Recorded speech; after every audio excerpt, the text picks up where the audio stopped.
estoy tarde, pero nunca es mi culpa, ¿no? Ay, es el tráfico. Cuando en realidad es de nuevo algo que puedo controlar, puedo organizar mejor mi tiempo. Si sé que va a haber tráfico, si sé que hay probabilidad de que va a haber tráfico, o que más o menos a tal hora sé que el tráfico es más pesado, pues tomo una decisión, hago las cosas con planificación, con tiempo, etcétera, etcétera. Y funciona con cualquier cosa, o sea, con cualquier defecto o con cualquier virtud.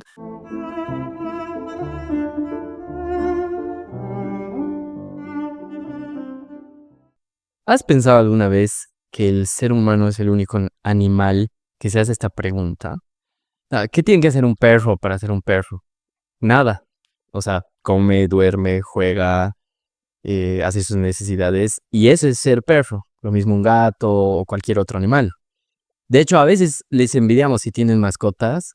Eso es lo que les envidiamos a nuestras mascotas, ¿no? O sea, uno está haciendo su tarea, está trabajando y ves a tu gato o a tu perro feliz, echado tomando sol.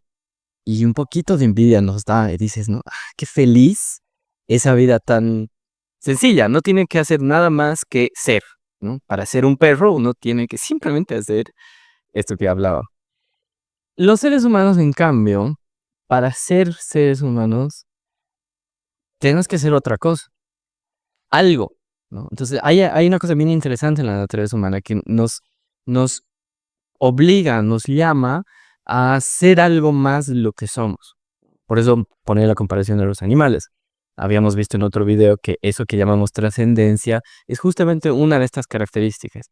Ser persona, ser humano, no es simplemente comer, dormir, eh, hacer nuestras necesidades y poco más. Tenemos que estudiar, tenemos que trabajar, tenemos que aprender a comportarnos en la sociedad, tenemos que aprender a comportar, incluso a controlar nuestro propio cuerpo, ¿no? O sea, los animales no tienen ese control, salvo las mascotas que las podemos adiestrar, pero normalmente un animal no aprende ese tipo de cosas. Nosotros, en cambio, tenemos que aprender a controlar cuándo está bien eruptar, cuándo está bien tirarse un pedo, van a disculpar.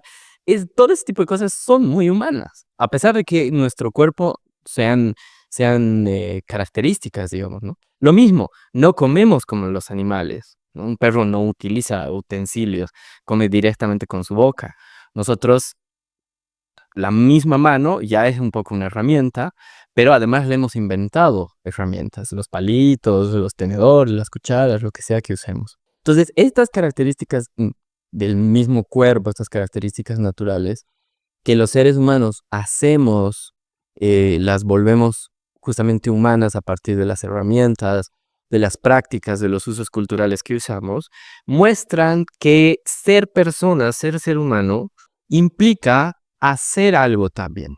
Pero antes de hacer algo, un paso antes de ver eso, vamos a ver, necesitamos entender, conocernos. Porque para hacer algo que vaya en coherencia, para que sea un reflejo de lo que somos, ese hacer algo, justamente, tiene que reflejar quiénes somos. Eso es lo que llamamos autenticidad o coherencia. Cuando ves a una persona que hace lo que es, dice lo que piensa, hace lo que se compromete a hacer. O sea, todo esto muestra justamente esta unidad del ser humano, ¿no? Entre ser, hacer, convertirse.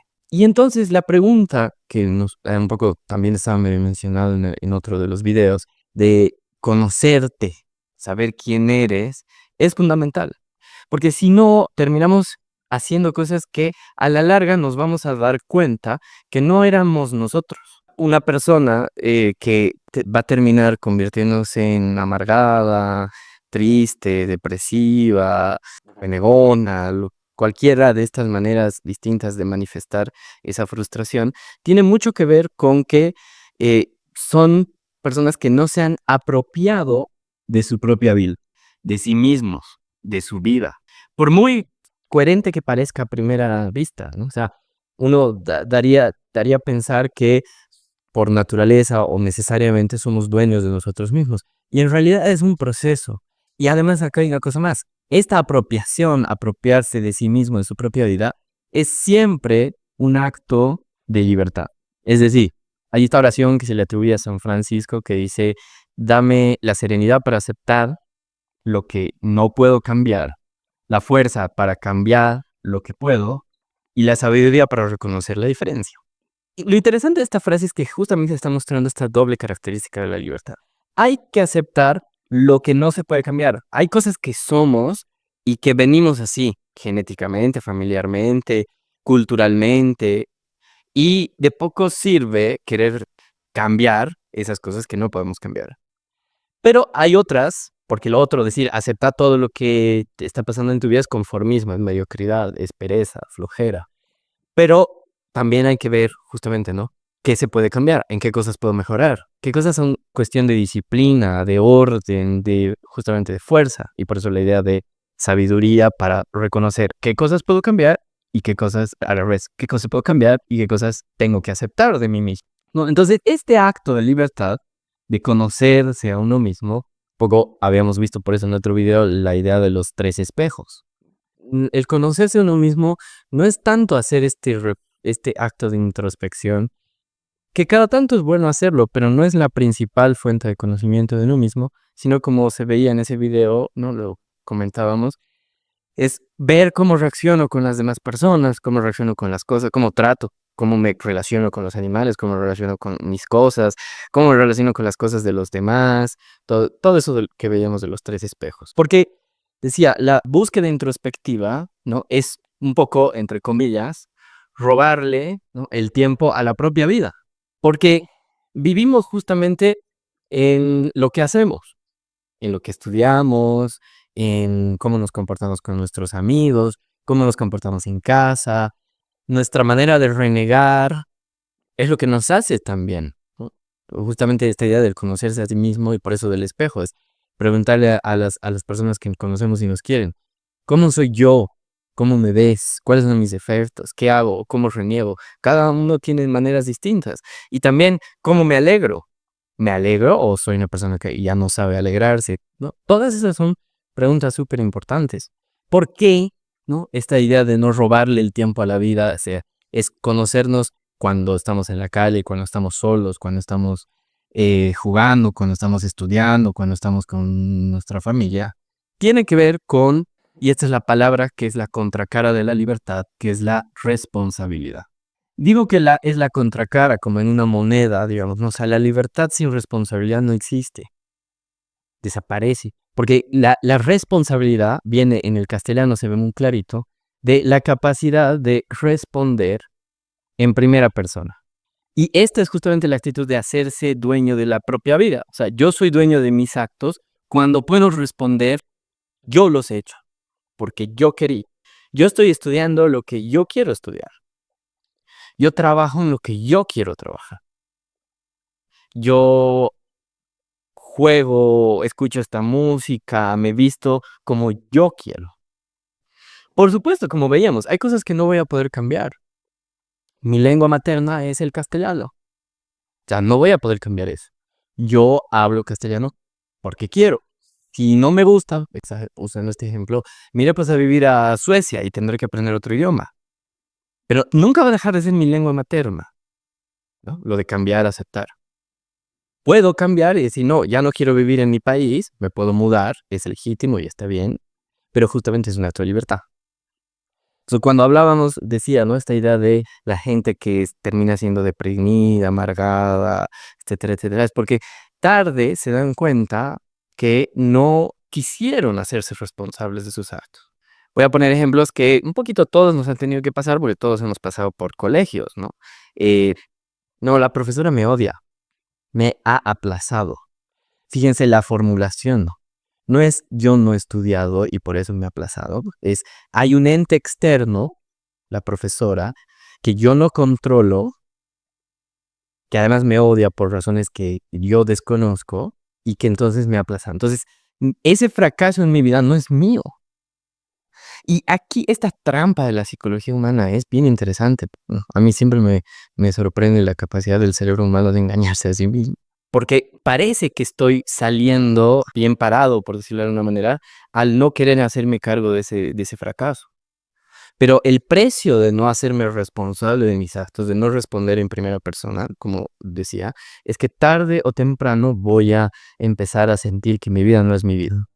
Y eso genera frustración, eso genera depresión, eso genera ansiedad, eso genera en los casos más extremos, problemas psicológicos más graves.